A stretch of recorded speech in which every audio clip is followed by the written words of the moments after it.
Let's cut to the chase now with Tim Blair, who joins us from the Central Coast Hideaway. Good to talk to you, Tim. Sleepy Joe is now the front runner in the US. He cleaned up on Stupid Tuesday. It's the lesser cousin of Super Tuesday. But Michigan went massively. Missouri, all the M's, Mississippi. It's very telling as well. Fox News was showing fascinating graphics of county by county number counting. And in Michigan, I think that Sanders, Bernie Sanders, yeah. See, I'm already forgetting his name. I've got Biden disease.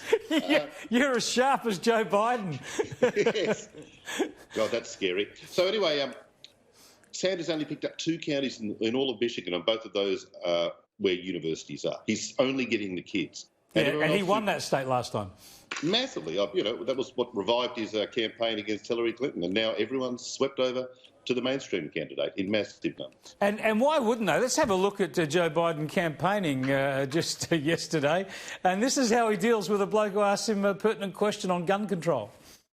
You are actively trying to diminish our Second Amendment right and take away our guns. You're full of All right, thank you. No, shush. I did not say that. That's not true. I did not say that. It's a viral video. It's a viral video like the other ones they're putting out there. They're simply a lie. Your voice, you said that you're taking the gun. Well, he just clarified it. Wait. So he tells a voter that you're full of shit, and then he just shushes his advisor, and then later on he says, "Oh, why don't we take it outside?" This is charming. And, of course, after all of his wins, later on, he got up and made this speech about, I'm the decency candidate, I'm the respectable one, I can take it to Donald Trump as the nice guy. Yeah, sure.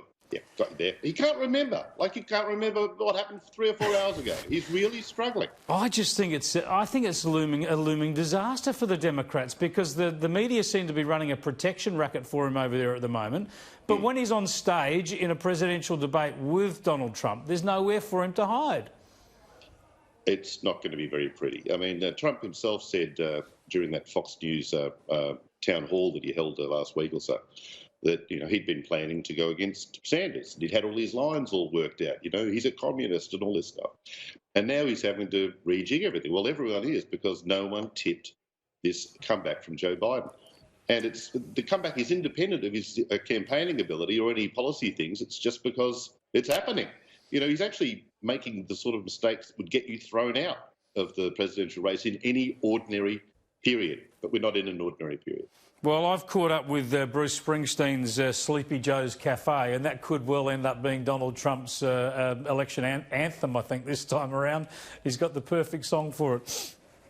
Yes, he's really good at nailing down the pop culture references for an older guy as the president, and I think he'll be using this one for sure. He's already calling it Sleepy Joe. Exactly. Now, back to Australia and the impact of the coronavirus. Now, if I have to go into lockdown for a couple of weeks or a month, I'm going to miss doing this show, but, I'd be able to survive as long as I could watch some footy.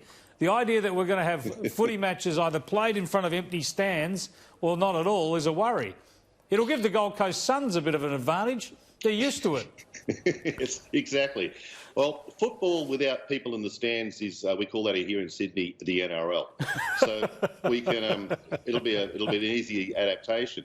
But, like all these people talking about lockdown and quarantine and being herded away from the rest of humanity, they're basically describing my current lifestyle anyway. So I think I could be the quarantine czar. I could advise the Prime Minister on just how to keep these people content and happy in utter isolation. I tell you what, you're a Collingwood supporter too, and it'd take more than a virus to keep a lot of Collingwood supporters away from the MCG. Well, I think we are medically defined as a virus in a lot of states. But I mean, Chris, if you can't do your show from the studios and you have to be in isolation, you can come and do it from here. We can do the Skype show. We can co-present on my little laptop. That's it. I'll come to your secret Central Coast hideaway. We'll do it there. It'll be beautiful. You'll have to loan me a lobster shirt, and away we go. Absolutely. I've got 4 or 5 of them. Don't worry about it. Thanks for joining us, Tim.